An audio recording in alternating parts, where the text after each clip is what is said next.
Hello student, welcome back to Nishan Classes online tutorial. Hello student, this is Naveen Barodia, Biology faculty of Nishan Classes, Kota Rajasthan. Last lecture में हमने पाचन तंत्र की क्रियाविधि का तीसरा चरण अवशोषण पढ़ लिया था। आज हम चौथा चरण जो लेंगे वो है स्वांगीकरण या एसिमिलेशन। तो स्वांगीकरण या एसिमिलेशन क्या होता है कि अवशोषित किए गए भोजन का कोशिकाओं द्वारा उपयोग करना, इसी को स्वांगीकरण या एसिमिलेशन कहा जाता है। तो स्वांगीकरण में जो छोटी आंत की ड्यूओडेनम या ग्रहणी में भोजन का अवशोषण किया था, भोजन के जिसमें मुख्य अवयव थे कार्बोहाइड्रेट, प्रोटीन और वसा का, उनका अब कोशिकाओं द्वारा उपयोग किया जाएगा। तो यहां पर पहला हम लोग लेते हैं कार्बोहाइड्रेट के जो मोनोसेकेराइड्स थे, ग्लूकोज, फ्रक्टोज और गैलेक्टोज को अवशोषित किया गया था आंत्र भित्ति द्वारा और लसिका केशिकाओं में पहुंचा दिया गया था।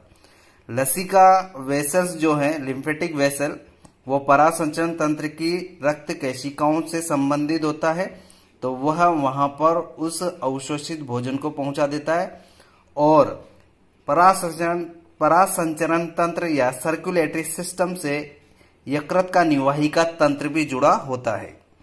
ये याद रखिएगा, ये सब तीनों यानी लिम्फेटिक वेसल, ब्लड वेसल्स और हिपेटिक पोर्टल सिस्टम यानी निवाहिका तंत्र जो है आपस में जुड़े हुए होते हैं। तो सबसे पहले लेते हैं कार्बोहाइड्रेट की जो तीनों मोनोसेकेराइड थे, ग्लूकोज, फ्रक्टोज और गैलेक्टोज, जो अवशोषित किए गए थे, उनका एसिमिलेशन या स्वांगीकरण किस तरह से होता है। तो यहां पर मोनोसेकेराइड जो है यानी ग्लूकोज, फ्रक्टोज और गैलेक्टोज, इनको अवशोषित करके लिम्फेटिक वेसल में ट्रांसफर कर दिया गया था। वहां से अब ये परासंचरण तंत्र के रक्त केशिकाओं में पहुंच जाते हैं और रक्त केशिकाओं से संबंधित हिपेटिक पोर्टल सिस्टम जो होता है, जिसे यकृत निवाहिका तंत्र कहते हैं, ये वहां पर पहुंचा दिए जाते हैं। और हिपेटिक पोर्टल सिस्टम से यह हिपेटिक पोर्टल वेन यानी यकृत निवाहिका शिरा द्वारा यकृत में पहुंचा दिया जाता है। तो वहां पर इस ग्लूकोज का उपयोग किस तरह से होगा कि यह यकृत की कोशिकाओं में पहुंचाया जाएगा और वहां पर यह एटीपी के संश्लेषण के लिए इसको विघटित कर दिया जाएगा। तो ग्लूकोज एटीपी के संश्लेषण के लिए लीवर की कोशिकाओं में पहुंचा दिया जाता है और जो ग्लूकोज अब कोशिकाओं को एटीपी या एनर्जी की आवश्यकता नहीं होती, तो बचे हुए ग्लूकोज को अब ग्लाइकोजन में कन्वर्ट कर दिया जाता है और उस ग्लाइकोजन को जो यकृत की कोशिकाएं हैं और पेशियां हैं उनमें संचित कर दिया जाता है, जिसका उपयोग बाद में किया जाता है। तो इस प्रकार मोनोसेकेराइड यानी कार्बोहाइड्रेट का स्वांगीकरण या एसिमिलेशन हो जाता है।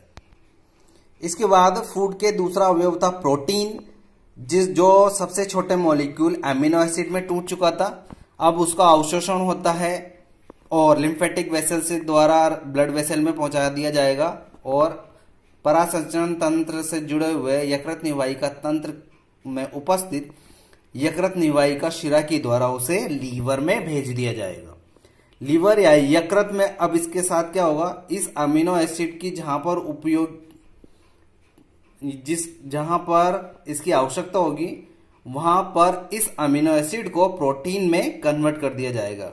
और इस प्रोटीन का कन्वर्ट इसलिए किया जाता है कि वहां पर इसका उपयोग किया जाता है।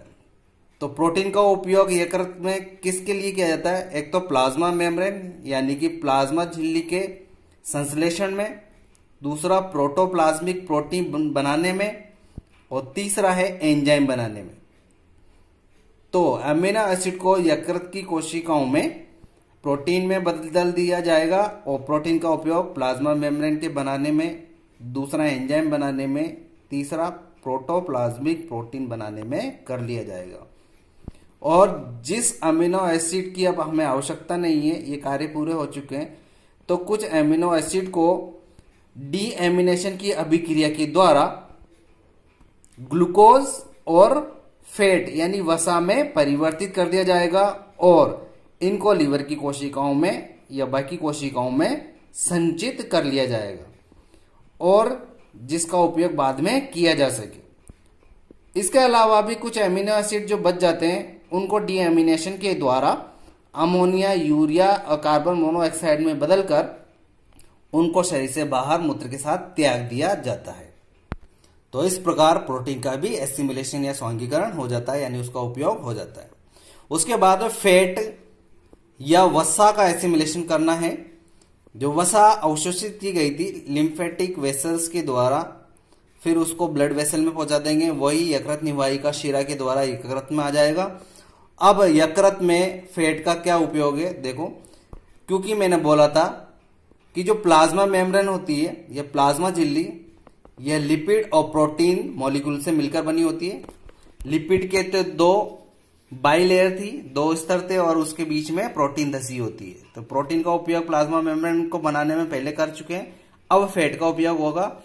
इस फैट या वसा को जो है वो प्लाज्मा मेम्ब्रेन के बनाने में उपयोग में लिया जाएगा और बाकी की जो फैट या वसा बचेगी उसको जो हमारे अंग होते हैं या स्किन जो होती है उनके एडिपोज टिश्यू यानी एडिपोज ऊतकों के अंदर इसको स्टोर कर लिया जाएगा, जिसका उपयोग बाद में कर सकें। तो जब हम लोग व्रत वगैरह रहते हैं या ज्यादा टाइम तक भूखे रहते हैं, हमें खाना नहीं मिलता है, तो यही फैट जो है वहां पर खाने के रूप में उपयोग में की जाती है, जो कि अभी संचित की जा रही है। तो इस प्रकार से हमें वहां पर फिर एनर्जी मिलती है। तो इस प्रकार फैट का भी एसिमिलेशन हो चुका होता है। तो पाचन तंत्र की क्रियाविधि का आखिरी चरण जो है वो है बहिक्षेपण या इजेशन, जो स्वांगीकरण के बाद हम लोग स्टडी कर रहे हैं। इजेशन या बहिक्षेपण ग्रहण, एक चीज याद रखना कि जब स्टार्टिंग में हमने खाना खाया था तो वो मुख गुहिका के अंदर बोलस में चेंज कर दिया गया था। उसके बाद वो इसोफेगस द्वारा स्टमक यानी अमाशय में आया, जहां पर बहुत सारे जठरीय रस मिलाए गए और वहां पर अब खाना जो सेमी लिक्विड हो गया था, तरल, उसको बोला था हमने काइम। अब काइम जो है वो वहां पर आ गया था ग्रहणी में, और ग्रहणी में जो बाकी के अग्नाशय रस वगैरह मिलके उस खाना जो है वो लद्दी की तरह समान हो गया था, लई के समान। तो उस खाने को हमने बोला था डिओडिनम के अंदर काइल, ठीक है। मुख गुहिका के अंदर बोलस, अमाशय के अंदर काइम और ग्रहणी के अंदर काइल। अब इस ग्रहणी में फूड का डाइजेशन या एब्जॉर्प्शन हो चुका है, तो इसको अब बड़ी आंत्र में भेज दिया जाता है, यानी कि अपशिष्ट जो पदार्थ होता है। अब बड़ी आंत्र के अंदर जो खाना है जिसके अंदर अभी कोई पोषक तत्व नहीं है, उसमें से केवल जल का अवशोषण कर लिया जाता है और कुछ लवणों का भी अवशोषण कर लिया जाता है। तो अब अपशिष्ट पदार्थ जो है वो कोलन से मलाशय में भेज दिया जाता है। बड़ी आंतरिक कोलन में जब ये खाना, अपशिष्ट खाना जब होता है वो ब्राउन कलर का होता है, जिसका ब्राउन कलर जो है वो स्तर को बिलीन नामक एक वर्णक होता है, उसकी वजह से होता है। तो ये जो पित्त वर्णक थे उनके ऑक्सीकरण से स्टरकोलिन बनता है, जिसकी वजह से ये अपशिष्ट पदार्थ का रंग भूरा होता है कोलन के अंदर। उसके बाद ये जो अपशिष्ट पदार्थ है इस कोलन में जो आया है ब्राउन कलर का, इसको फीसेस बोला जाता है। इसमें गंध भी होती है जो कि इंडोल, स्केटोल और ट्रिप्टोफैन की वजह से होती है। और ये गंध जो है वो अमीनो एसिड के ऊपर जब बैक्टीरिया की अभिक्रिया होती है तो उसकी वजह से ये तीनों बनते हैं और ये गंध पैदा करते हैं। तो मल के अंदर गंध इंडोल, स्केटोल और ट्रिप्टोफैन की वजह से होती है। कोलन या वृद्धांत के अंदर जो खाना है वो लगभग 24 घंटे तक रहता है, क्योंकि 24 घंटे बाद ही भोजन को बाहर इंजेस्ट या बहिक्षेपण कर दिया जाता है। तो कोलन के अंदर जो है वो कोलन बड़ी आंत्र जो है उनमें क्रमाकुंचन की गति होती है और जो अपशिष्ट पदार्थ है उसे इस क्रमाकुंचन गति के द्वारा मलाशय में पहुंचा दिया जाता है। मलाशय की भित्ति में भी संकुचन होता है और इस फीसेस या अपशिष्ट पदार्थ, जिसको हम लोग मल बोल रहे हैं अभी, तो इसे फीसेस बोला जाता है इंग्लिश में। तो रेक्टम या मलाशय के अंदर भेजने पर मलाशय की भित्ति में जो है वह एक संकुचन होता है और इस अपशिष्ट खाने फीसेस पर दबाव पड़ता है जो लगभग 20 mm Hg होता है। इस दाब के कारण जो है एक प्रतिवर्ती अनुक्रिया उत्पन्न होती है और रेक्टम की सतह पर उपस्थित जो तंत्रिकाएं हैं उनके अंतिम सिरे जो है इस प्रतिवर्ती अनुक्रिया को ग्रहण करके उत्तेजित हो जाती है और इस उत्तेजना को जो है वो गुदा द्वार को खोलने के निर्देश के लिए मस्तिष्क तक पहुंचा दिया जाता है। यानी रेक्टम में जो तंत्रिकाएं हैं वो इस प्रतिवर्ती अनुक्रिया के रेस्पॉन्स में उत्तेजित हो जाएंगी और गुदा द्वार को खोलने के लिए यह संदेश कहां पहुंचा दिया जाएगा, मस्तिष्क में पहुंचा दिया जाएगा और गुदा द्वार को खोल दिया जाएगा और मल त्याग दिया जाएगा। और जो मल त्यागने की प्रक्रिया है ये एक ऐच्छिक प्रक्रिया है, लेकिन अगर दाब जो है वो रेक्टम के अंदर 20 mm Hg से ज्यादा हो जाए तो फिर हम लोग इसको ऐच्छिक नहीं कह सकते, फिर ये कंट्रोल नहीं कर पाते हैं हम।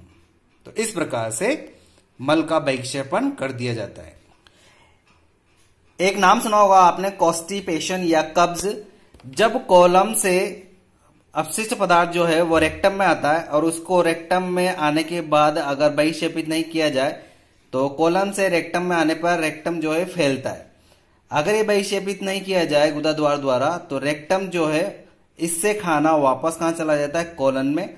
और कोलन में वापस चला गया तो क्यों हमें पता है कि कोलन या बड़ी आंत्र में खाने का जो है वो जल का अवशोषण होता है। तो रेक्टम में जब अपशिष्ट पदार्थ आ गया तो वापस कोलन में चला गया और कोलन में अब क्या है, उस अपशिष्ट पदार्थ से और जल का अवशोषण कर लिया जाएगा। तो इस प्रकार वो कोलन में अब बहुत ज्यादा कैसा हो गया, कठोर हो जाता है। तो उसकी वजह से अब मल सूख चुका है और उसको त्यागने में प्रॉब्लम होती है। तो इसी को हम लोग बोलते हैं कॉन्स्टिपेशन या कब्ज। तो इस प्रकार पाचन तंत्र की क्रियाविधि यहां खत्म होती है। नेक्स्ट लेक्चर में हम लोग कुछ पाचन से संबंधित या कुपोषण से संबंधित रोगों का अध्ययन करेंगे। जब तक के लिए गुड बाय।